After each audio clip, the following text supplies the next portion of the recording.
Now, meanwhile, this decision to increase electricity tariff has not gone down well with the Nigerian Labour Congress, which has told the federal government to prepare for the consequences of the tariff hike, which it described as wicked and unpopular, stressing that since the government preferred to listen to the World Bank and International Monetary Fund, it should be ready to face the consequences.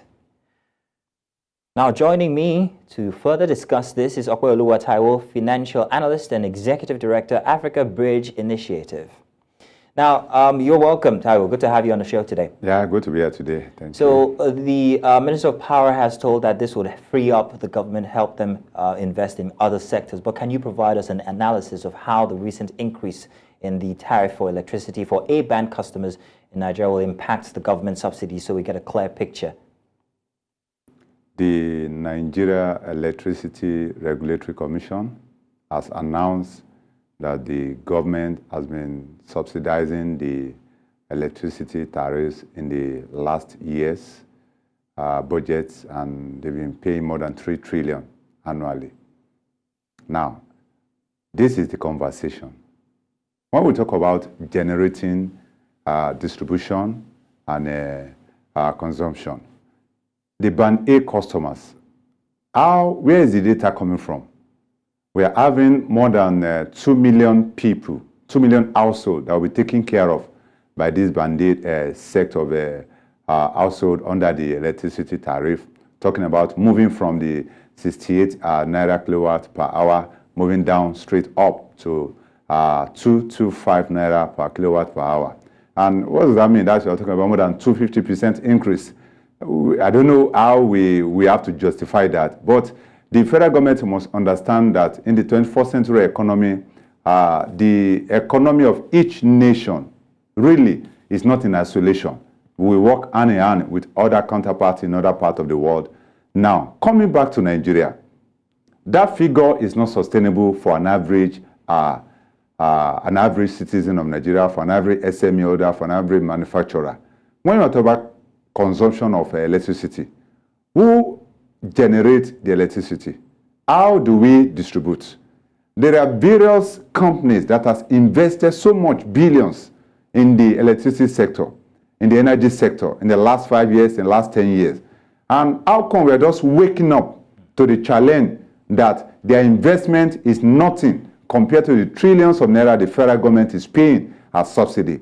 At the point of having that conversation of trying to privatize that sector, the entire sector should have been unbundled, totally unbundled, before having to the conversation of privatization. So we are saying that the privatization that was done in the last 10 years or last 20 years was not properly done. Then something is wrong somewhere. That means, number one, our data was not accurate as at then. Number two, the conversation was not seamless. Number three, there were a lot of hanky-panky in that process. And that is why now an average Nigerian has to pay for the what? For the short deals that was taken over by those private sectors. But as of today, that conversation might not be attractive to an average citizen. The government must go back on the table and look inward and determine how do we accept the fact that our citizen cannot pay this price, and the disco company are also saying that they are tired of burning expenses. And the question is, how come you are coming with billions of naira and you are not understanding, you do not understand the sector, and you are coming into the sector? Now you are crying more than the bereaved. So who goes for what, and who are the people that will pay for all these short deals in the course of the privatization? So, Taiwo, I hear your passionate submissions there, but I heard you say also that the citizens are complaining that they cannot pay these fees, these tariffs, these hikes. However, the question, the target is actually not every citizen. It's for the high-end users of up to 20 and 24 hours, and also maybe targeted at people who use, well, large chunks of electricity, like manufacturers.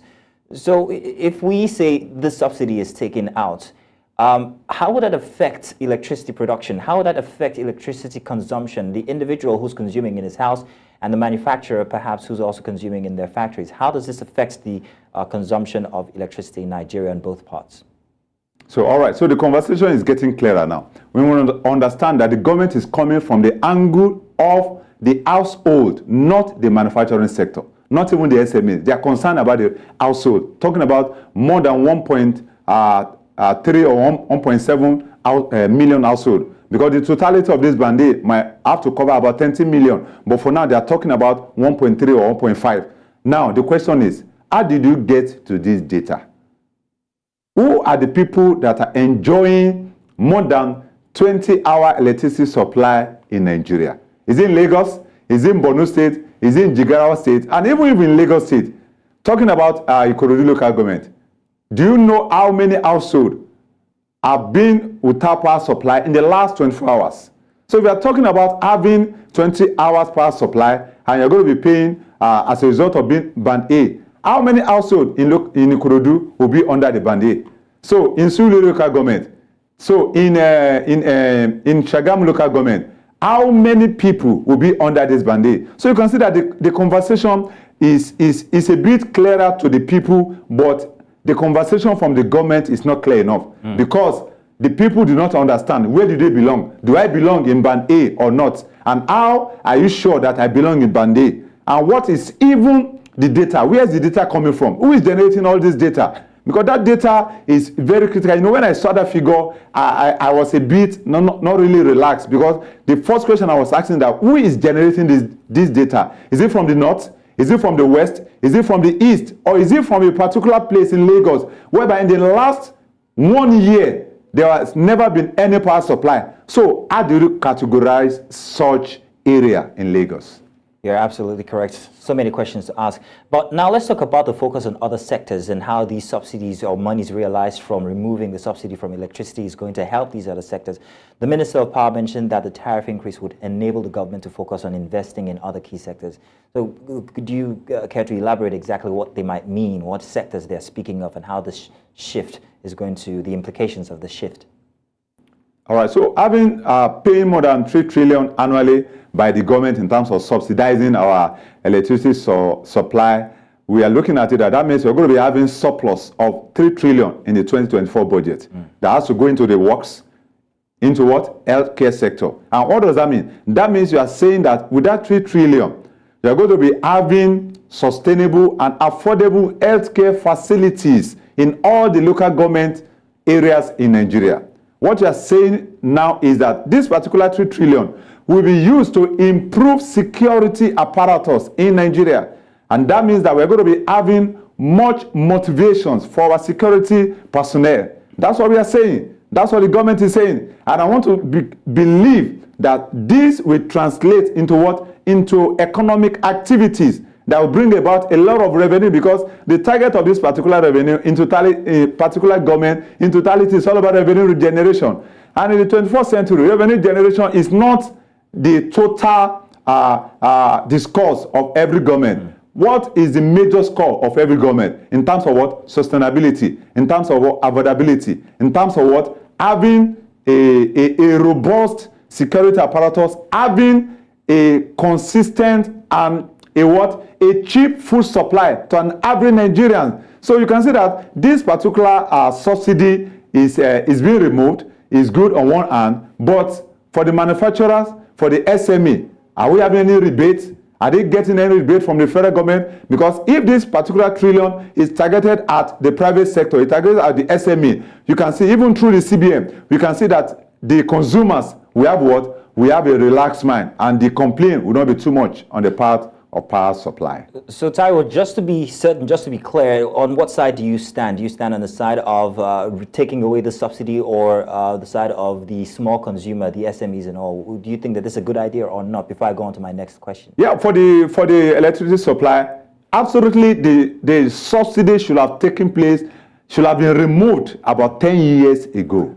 Okay. So I'm supporting the removal of subsidy in the totality, but the process is not yet seamless. So perhaps the timing was wrong. But now, if you're supporting it, the NLC, the Nigeria Labour Congress, have come out to say that they're opposing this hike.